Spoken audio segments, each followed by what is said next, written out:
عليكم ورحمة الله وبركاته سلامك بعدي أنا أنت كل أنا فرحية مركز هذا كان أركتان مالمهن دنبه وحن بيدن فلان إنسان أن أول داد موبلة أنه هاي سدين سوفريسنا بريهن دم على عالبان إذا سوفريسنا إنه إذن بارنو أما أنه إذن توكسنو وش واحد يمكن لونه ده أن معلوم بين أنه إذن نكنو أنه إذن هاسنو وحقق روح بدن أما كفي عن إن مرمر ريالتي قال سوي ماده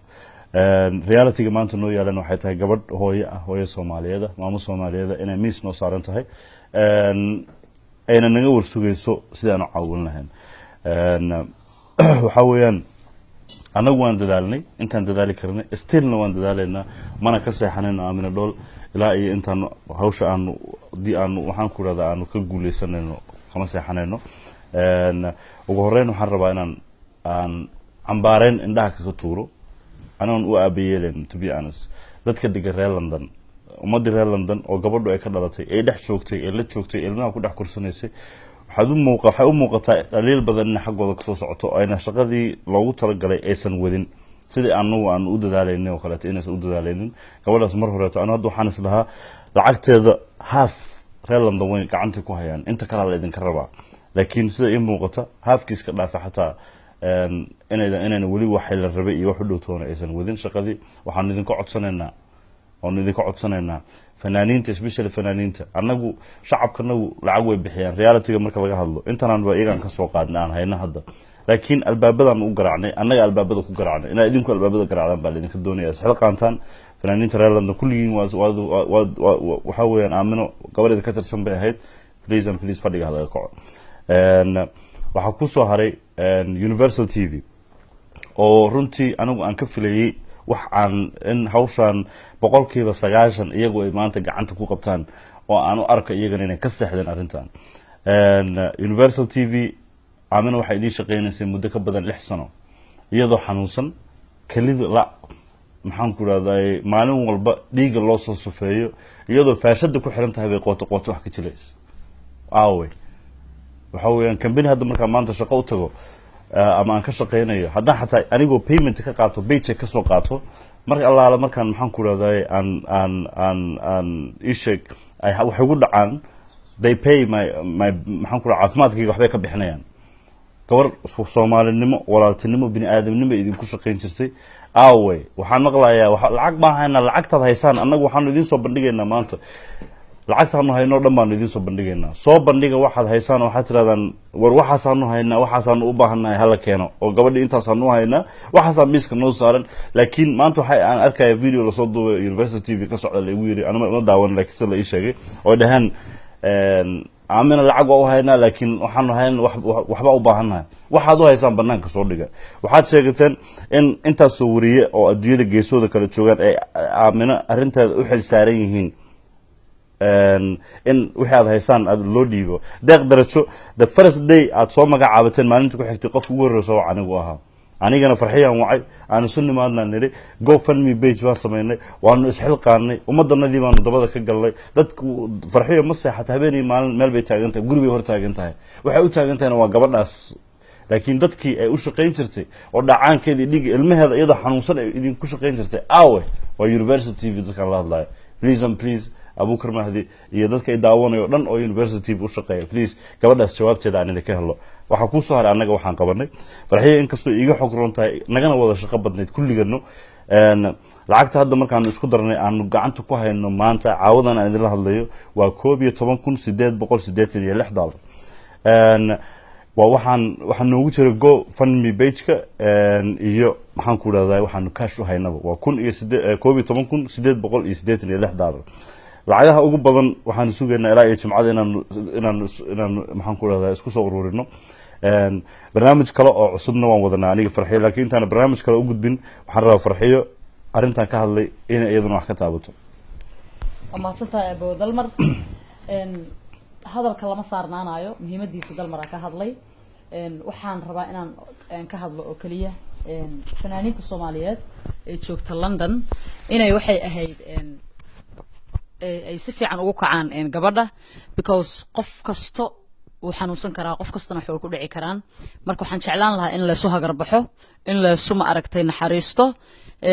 isku tuurtuur qofku inuu galo ma ahan qof kasto wixii kaga aadan asaka fanaan ahaan inuu sameeyay ahayd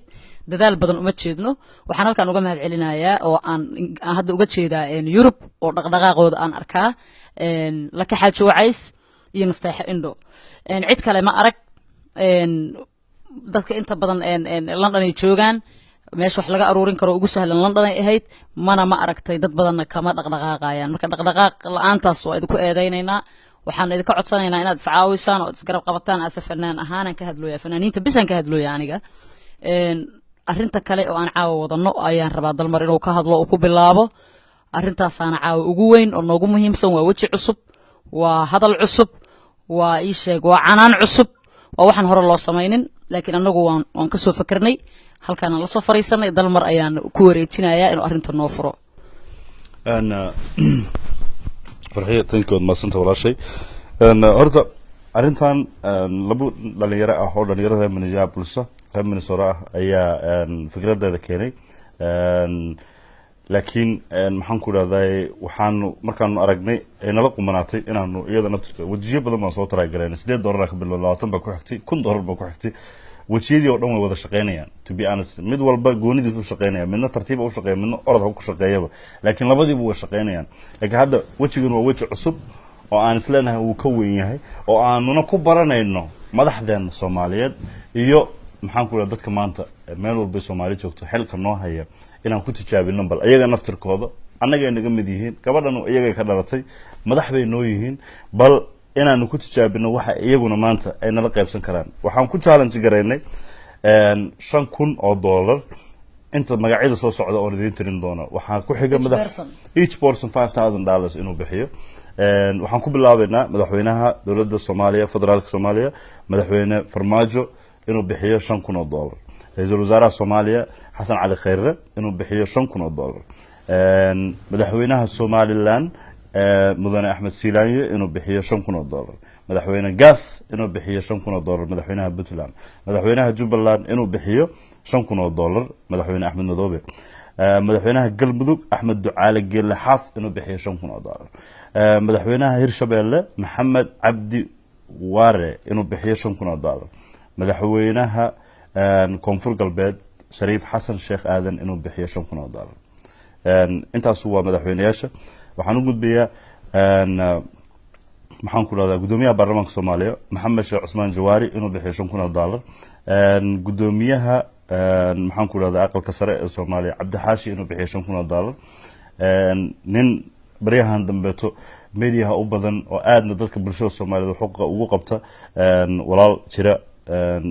gudoomiyaha gobolka Banaadir Taabit isna inuu bixiyo $5,000 iyo gudoomiyaheena haddaanu nahay qaybta fanka iyo wariyaasha wasiirkeena wasiir Cabdiraxmaan Yariisow inuu bixiyo $5,000 kulligii waxaan idinka fadhinaa jawaab maxaan ku raadayay qofka ugu horeeyo noo soo jawaabana waa qofka mustaqbalka aanu dhihi doono qofkaas waa qofka anaga kulligeena wada matala